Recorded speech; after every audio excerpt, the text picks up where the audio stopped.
Tomorrow night in Denver. Right now, the Lakers are 7.5-point underdogs. Last time the Lakers were in Denver, opening night where they lost by 12. Brew, do you want to go here first? I can. Okay. What are the chances the Lakers steal Game 1? I don't think they will.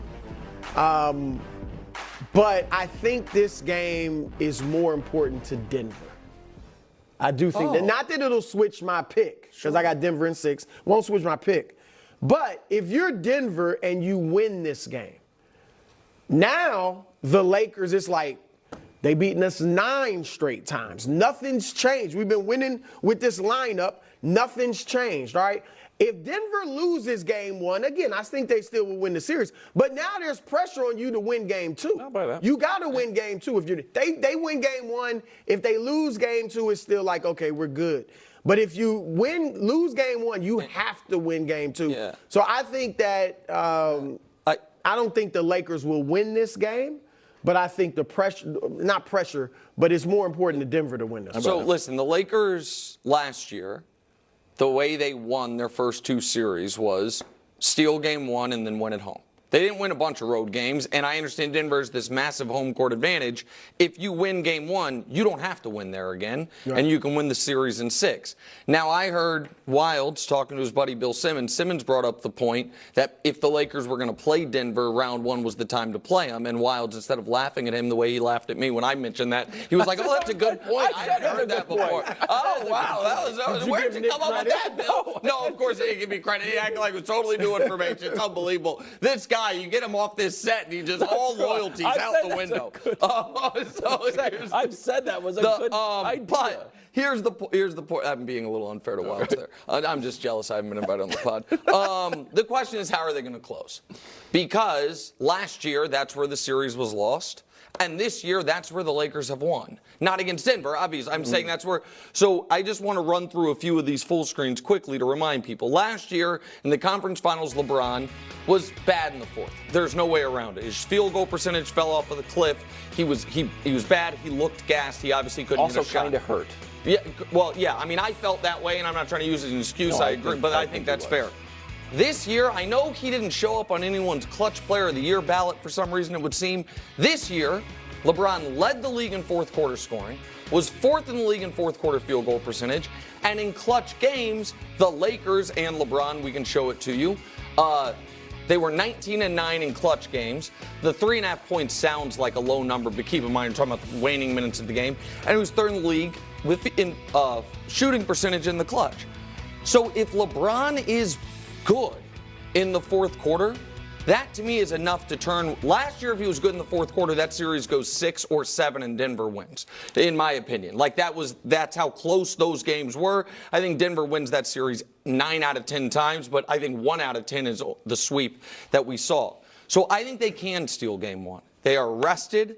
They are motivated. I do not think they're scared, and I think they understand the blueprint, Wilds, of last year's postseason, which was steal Game 1, don't mail in, but you're probably not going to, win Game 2, and then take care of your 2 at home where you've been good all year. Okay. I think the problem is not so. I mean, yeah, obviously LeBron wasn't great last year in the 4th quarters, and you need him to be big.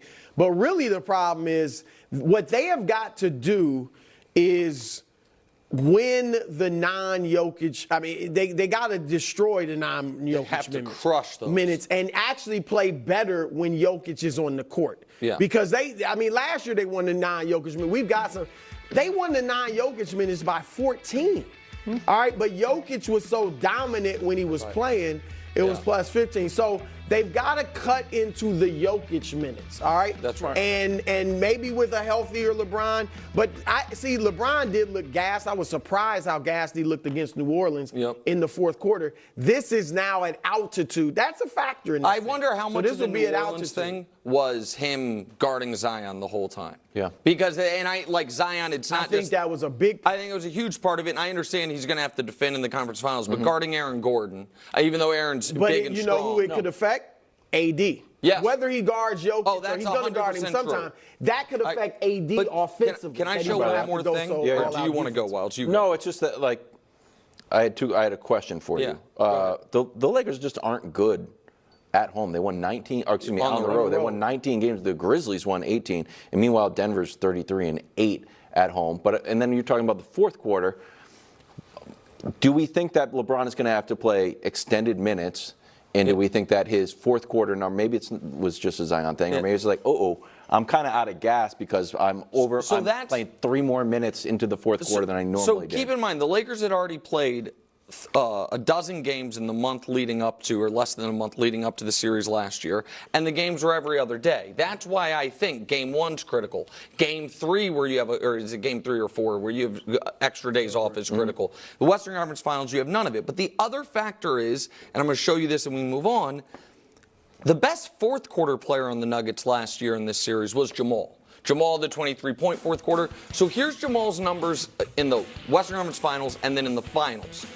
The Lakers will sign up in a heartbeat for the finals numbers. Like if Jamal has 21 and 10 as averages, decent but not amazing shooting percentages, they'll sign up for it.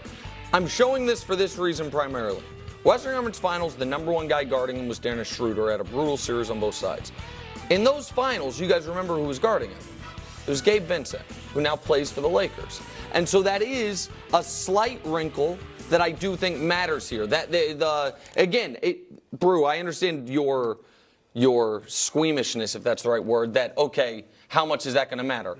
I'm not talking about world-changing differences, but slight differences that turn games the Lakers were, down 3 with a minute left into games they're up 1 with a minute left can flip a series. And so that's... Denver controlled the 3 games this season. I mean, no even though doubt some about of them it. were close, the Lakers led for about 30 minutes of the 3 games. There's no question about it. And Denver, I think they're the best clutch team in the league because their execution is so great, and obviously Jokic is great. So it'll be interesting. Maybe. Between the Murray stopper and Rui, the Joker stopper. I didn't say the Murray stopper. I was 21 and 10 on 45-38. It's great, very good, but it's not 33 a game. February 12th, 2020, last time LeBron won in Denver. The Bills better off with Stephon Diggs. With how? Better off, I think, they are better off with him, I think. Okay. It's next on the show and on the radio.